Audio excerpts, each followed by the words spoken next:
Hi friends, welcome back to Polam's kitchen. ఈరోజు సేమియా పాయసం ఎలా తయారు చేసుకోవాలో చూద్దాం.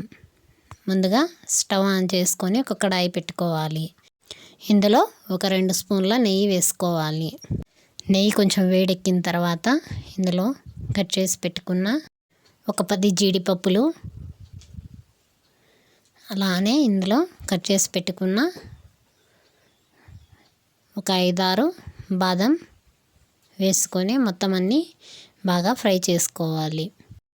ఇలా అటు ఇటు కదుపుతూ గోల్డెన్ కలర్ వచ్చేంత వరకు బాగా ఫ్రై చేసుకోవాలి. ఇలా కొంచెం కలర్ చేంజ్ అయిన తర్వాత ఇందులోనే కొన్ని కిస్మిస్ కూడా వేసుకొని వాటిని కూడా బాగా ఫ్రై చేసుకోవాలి. లో ఫ్లేమ్లోనే పెట్టి ఫ్రై చేసుకోవాలి. ఇలా కొంచెం ఫ్రై అయిన తర్వాత వీటన్నిటిని ఒక ప్లేట్లోకి తీసుకోవాలి. ఇలా మొత్తం అన్నీ తీసుకున్న తర్వాత ఇదే నెయ్యిలో 1 కప్పు సేమియా వేసుకొని ఇలాగ అటు ఇటు కదుపుతూ మంచిగా ఫ్రై చేసుకోవాలి. ఇది 6 నుంచి ఒక 8 నిమిషాలు లో ఫ్లేమ్లో పెట్టుకొని మంచిగా కదుపుతూ గోల్డెన్ కలర్ వచ్చేంత వరకు ఫ్రై చేసుకోవాలి. ఇవి ఫ్రై అవ్వటానికి కనీసం ఒక 8 నిమిషాల టైం పడుతుంది.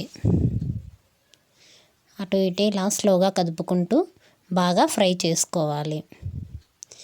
ఇలా ఫ్రై అయిన తర్వాత వీటిలో ఒక 5 కప్పుల పాలు వేసుకొని మొత్తం అంతా కలుపుకోవాలి.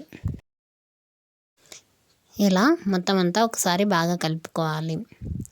ఇప్పుడు ఇలా బాయిల్ అవుతున్నప్పుడు తిరిగి మరొకసారి బాగా కలుపుకొని ఒక 10 నిమిషాలు స్టవ్ని లో ఫ్లేమ్లో పెట్టి బాగా ఉడికించుకోవాలి. సేమియా ఉడకడానికి కనీసం ఒక 10 నిమిషాలు పడుతుంది. ఇలాగా మధ్య మధ్యలో కలుపుకుంటూ బాగా ఉడికించుకోవాలి. ఇలా సేమియా మొత్తం బాగా ఉడికిన తర్వాత ఇప్పుడు ఇందులో 1 కప్పు పంచదార వేసుకోవాలి. పంచదార మొత్తం కరిగేంత వరకు బాగా కలుపుకోవాలి. ఒక 3 నిమిషాలు లో ఫ్లేమ్లో పెట్టి ఉడికించుకోవాలి. ఇలా అంచుల వెంట అనుకుంటూ బాగా ఉడికించుకోవాలి. ఇప్పుడు ఇందులో మనం ఫ్రై చేసి పెట్టుకున్న కాజు, బాదం, కిస్మిస్ అన్నీ వేసుకొని ఒకసారి బాగా కలుపుకోవాలి. ఇలా మొత్తం అంతా కలుపుకొని స్టవ్ ఆఫ్ చేసుకోవాలి. అంతే, ఎంతో రుచికరమైనటువంటి సేమియా ఖీర్ రెడీ. ఇప్పుడు దీన్ని ఒక సర్వింగ్ బౌల్లోకి తీసుకోవడమే. రంజాన్ స్పెషల్ సేమియా ఖీర్.